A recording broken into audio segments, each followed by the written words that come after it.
Bom, pessoal, vamos para a nossa aula de número 80 da NBR 6122 de 2019. Fundações em estacas pré-moldadas. Vem comigo! Aula de número 80 da NBR 6122 de 2019. Meu nome é Christian Porcino, sou engenheiro civil. Estamos aí caminhando por essa NBR 6122 de 2019, projeto e execução de fundações.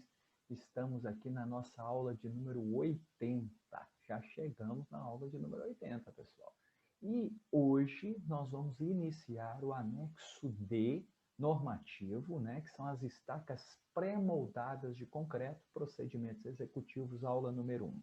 Lembrando que a norma NBR 6122 de fundações, ela trata da mesma forma pré-moldado e pré-fabricado. Lá em termos e definições a gente falou isso, que a norma não ia se ater a diferenciar conceitos de pré-moldado diferenciando de pré-fabricado. Então, ela coloca tudo isso entendendo a mesma coisa, tá? Isso é importante porque nós sabemos que lá na NBR 9062 existe uma diferença considerada conceitual, que é citado aqui nesse curso, lá no início do curso, né, para a gente ter esse conhecimento teórico dessa diferença, mas na prática, na conceituação da norma de fundações, não há essa separação que é importante ser considerada no processo produtivo das estruturas pré-fabricadas e pré-moldadas. Tá?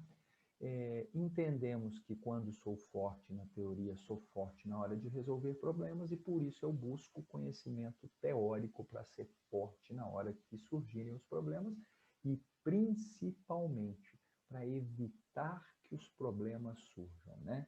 Então eu preciso ter inteligência para buscar sabedoria, estudo contínuo, né, pessoal? Essa área nossa de engenharia exige um estudo contínuo para atualização sempre dos conceitos. Eu preciso buscar informação, eu preciso buscar informação na minha área de atuação, mas eu preciso também conhecer aquelas áreas interligadas no processo multidisciplinar. Eu preciso pelo menos conhecer qual é essa ligação, eu preciso buscar isso de forma eficaz. E é por isso que a gente continua estudando, a gente continua se aprimorando, continua buscando informações que são realmente importantes para a minha vida, para a nossa vida profissional. Espero estar contribuindo aqui neste canal, nesse endereço, para conhecimentos, para divulgação do conhecimento, da técnica, para abrir esse conjunto de informações, esse canal, né, de troca de informações.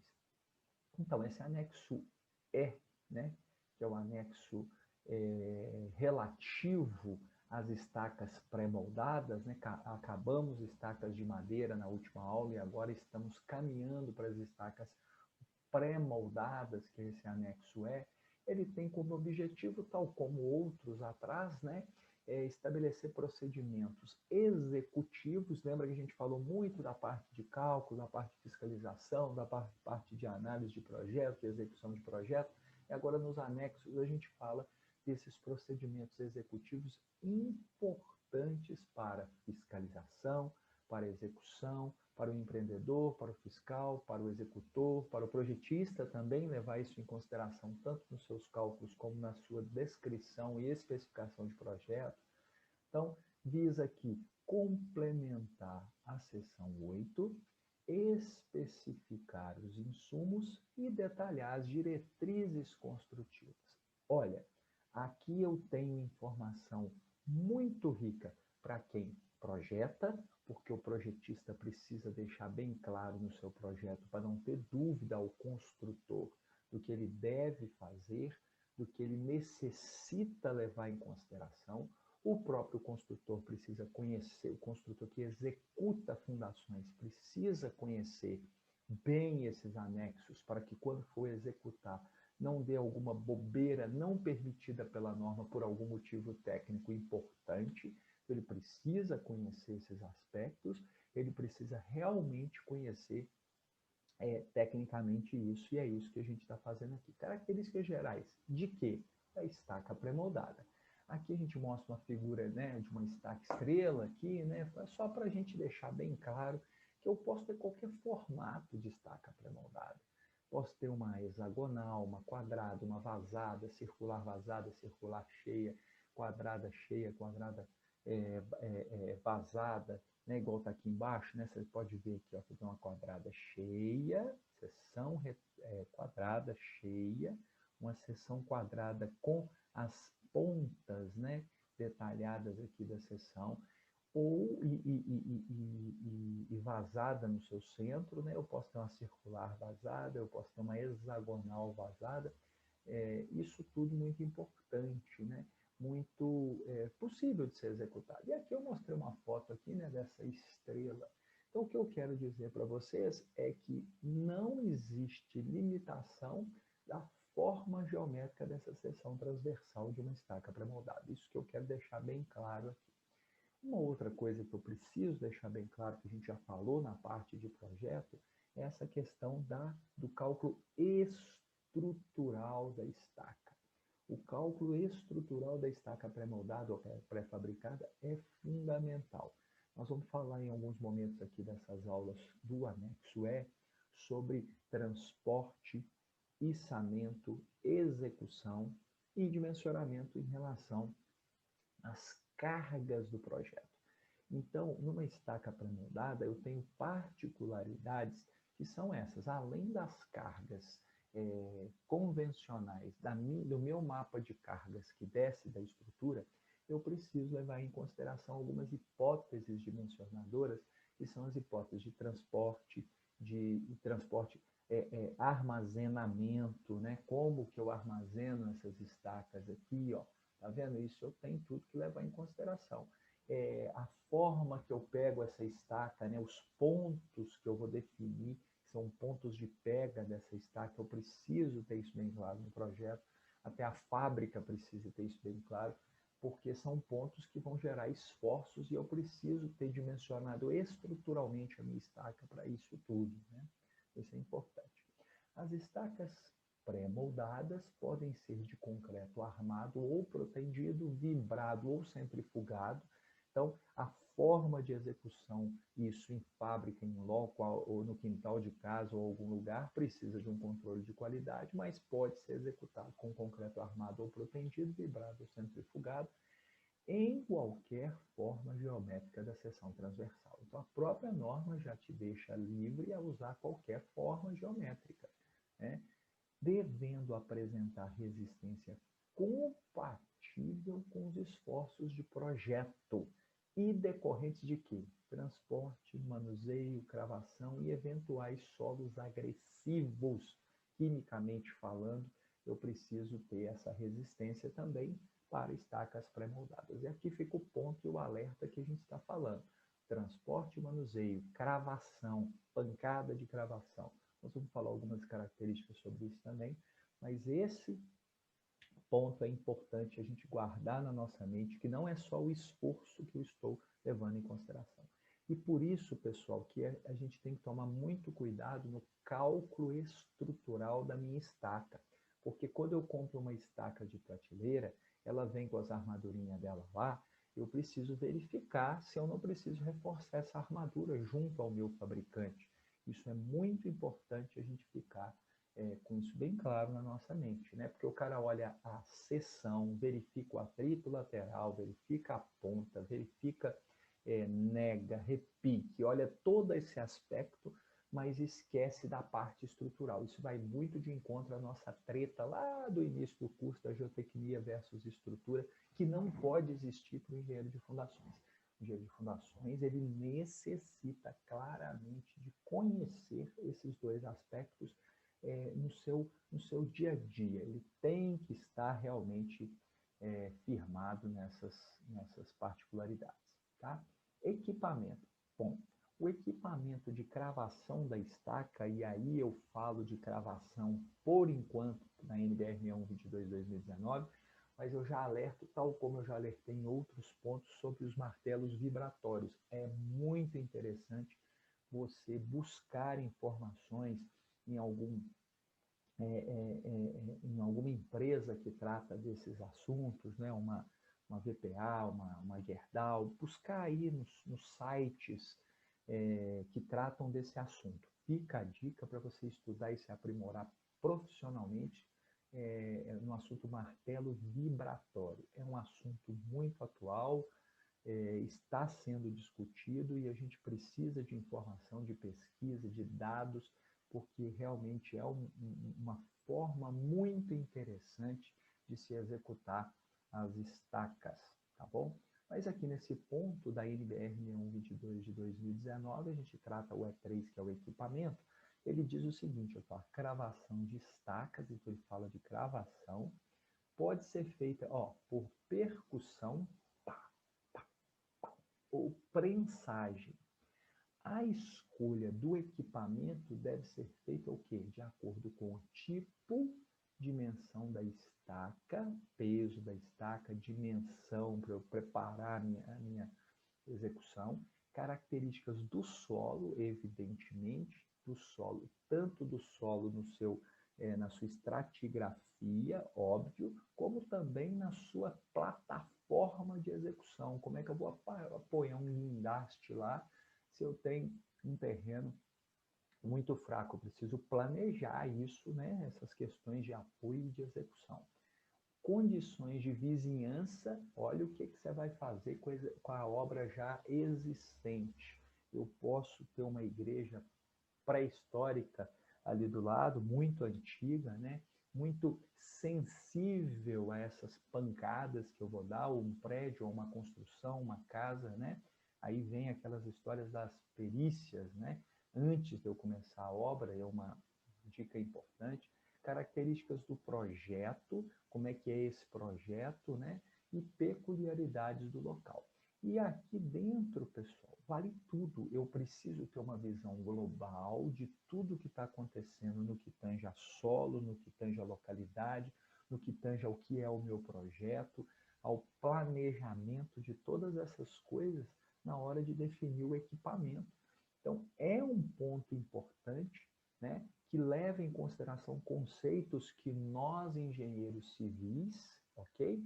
Não tivemos isso muito bem esclarecido na nossa graduação. Por também desconhecimento, muitas das vezes, dos nossos mestres, que nós não somos formados para esse tipo de coisa. Quem aprende sobre esse tipo de coisa, aprende aonde? Na prática, aprende na execução, ou acompanhou muitas execuções e criou uma bagagem técnica, teórica importante, e é isso que a gente busca alertar vocês aqui, para que busquem isso. E é interessante eu conhecer qual é o melhor equipamento para determinado tipo de solo, para determinada condição, qual é o torque, qual é o peso do martelo, tudo isso está englobado aqui nesse alerta da norma numa frase, né? 2 frases, né? Então, a gente precisa estudar, buscar catálogo. Agora, né, a gente fala catálogo, parece um papo de dinossauro, né? Buscar na internet os catálogos, né? Mas não assim, né? Mas olhando na internet os catálogos, os sites, uns vídeos de YouTube, buscando não só no nosso país, mas buscando pesquisas internacionais, até para trazer coisa de lá para cá. Então, a gente precisa ampliar a nossa visão e entendimento dessas coisas, né? O sistema de cravação deve, ao nosso famoso deve, que eu insisto, ficou até chato, mas é importante, deve estar sempre bem ajustado e com todas as suas partes constituintes, o sistema, partes constituintes de quê? Do sistema de cravação. Então, deve estar bem ajustado e com todas as suas partes constituintes, tanto estruturais quanto acessórias, em perfeito estado, condições de trabalho, não é que é negócio amassado, trincado, parafuso solto, né? A fim de quê? De evitar quaisquer danos a quem? As estacas, durante a nossa cravação. Então, eu tenho que ter um equipamento, um sistema bem ajustado, com todas as partes, né? Tanto estrutural quanto os acessórios, todas as partes do meu sistema de cravação em perfeito estado, a fim de evitar quaisquer danos às estacas durante o que? A cravação. e deve ser dimensionado de modo a levar a estaca até o quê? A profundidade prevista sem danificá-la, né? Ah, eu vou levar, vou dar pancada demais, ou eu vou usar um martelo que não está conseguindo cravar e eu tenho que fazer loucuras. Eu tenho que encontrar um equipamento que esteja em bom estado e que, além de estar em bom estado, ele seja dimensionado de modo a levar essa estaca na profundidade prevista em projeto. Então, isso é importante para nós, muito importante, né? Para essa finalidade, então, o uso de martelos mais pesados e com menor altura de queda é mais eficiente do que o uso de martelos mais leves e grande altura de queda. Então, põe isso na sua cabeça. Eficiência para esse trabalho. Eficiência, equipamento. O que é um equipamento eficiente segundo a norma? Para a finalidade de quê? Né? De levar a estaca até a profundidade prevista sem danificá-la. O que a norma fala como equipamento mais eficiente? O que é mais eficiente? Martelos mais pesados e com menor altura de queda. Tá? Então, essa é uma eficiência maior no que tange ao item E3 equipamentos para estacas pré-moldadas. Martelos mais pesados, alturas de quedas menores. Guardar essas coisas, né? Lá onde eu coloco o martelo, né? Eu tenho lá uma folga entre o martelo e o capacete. A norma fala que essa folga do martelo e do capacete deve ser inferior a 3 centímetros em relação às guias do equipamento. Então, eu tenho que tomar esse cuidado porque essas folgas maiores podem gerar excentricidades inconvenientes que podem gerar esforços, vão gerar esforços demasiados que podem prejudicar que vão prejudicar a minha estabilidade, a resistência, a segurança daquilo que eu estou fazendo. Então, a folga do martelo e do capacete deve ser inferior a 3 centímetros em relação às guias do equipamento. Fiscal, verifica, fica de olho. O formato do capacete deve ser adequado à seção da estaca. Então, eu preciso, o capacete está ali exatamente para quê? Para dar segurança a essa história nossa. Então, deve ser adequado à seção da estaca que possui superfície de contato plana. Lógico, isso tem que estar plano para execução, né? Nós vamos ver figuras daqui a pouco. Com encaixes com folga inferior a 3 centímetros, guarda esse número mágico de 3 centímetros aí, sendo periodicamente verificadas e corrigidas eventuais irregularidades. Olha que interessante, periodicamente verificadas e corrigidas, porque isso pode acontecer e acontece. Eu preciso corrigir, olhar e está periodicamente analisando isso. Então, isso é um termo de norma, essa minha verificação periódica destes problemas. Suas dimensões externas devem ser compatíveis com as do martelo, de forma que a carga transmitida seja centrada. Então, eu tenho que ter dimensões compatíveis para não gerar excentricidade e ter problema. Então, isso a gente está falando.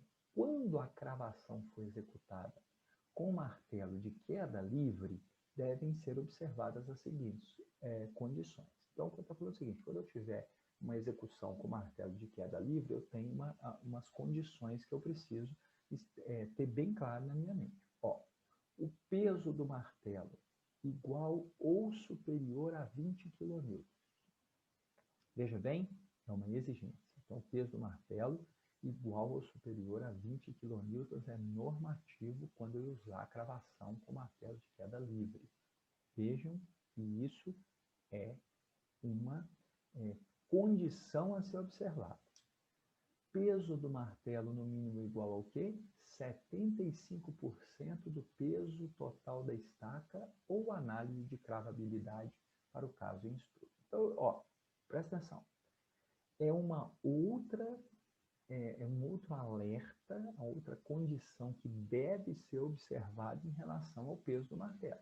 peso do martelo igual ou superior a 40 kN, aumentou um pouquinho, para estacas com carga de trabalho entre 0,3 MN e 1,3 MN. Então ele está falando o seguinte, ó, carga de trabalho entre 0,7 e 1,3 MN, eu preciso ter um martelo um pouco superior,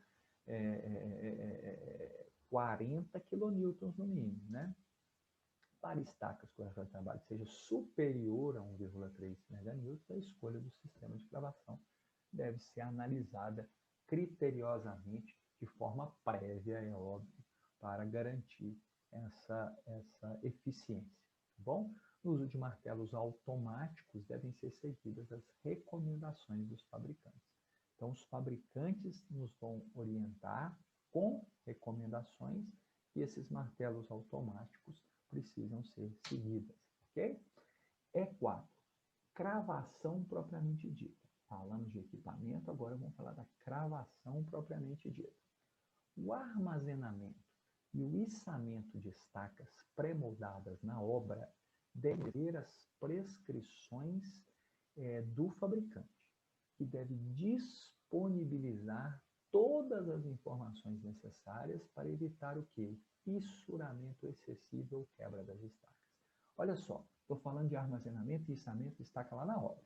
Tá? Comprei a estaca, ela foi transportada e agora eu vou armazenar e vou içar essas estacas na obra. Vou executar o meu planejamento de obra. Eu preciso armazenar e depois executar. Né? Então, o que ele está falando assim? Ó?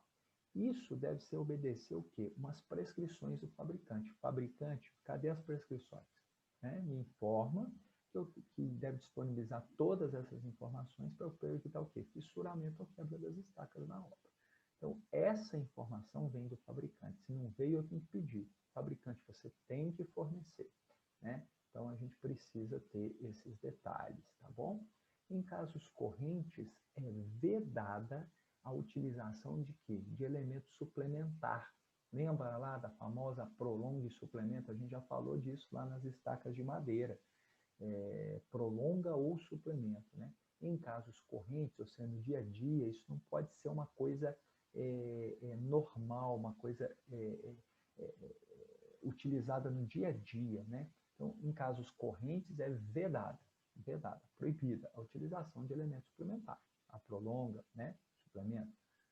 Somente é admitido o seu uso em situações excepcionais, um ponto ou outro, em casos excepcionais, e também, mas com comprimento total, limitado a 2,5 metros, e com as necessárias alterações de nega e repique, que a gente já falou isso.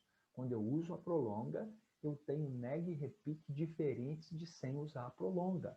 Isso precisa ser alertado tanto para o executor como para a fiscalização, né? Isso é diferente, precisa ser recalculado e é um outro número. Cuidado em usar nega e repique iguais com e sem prolonga. Isso é errado, tá?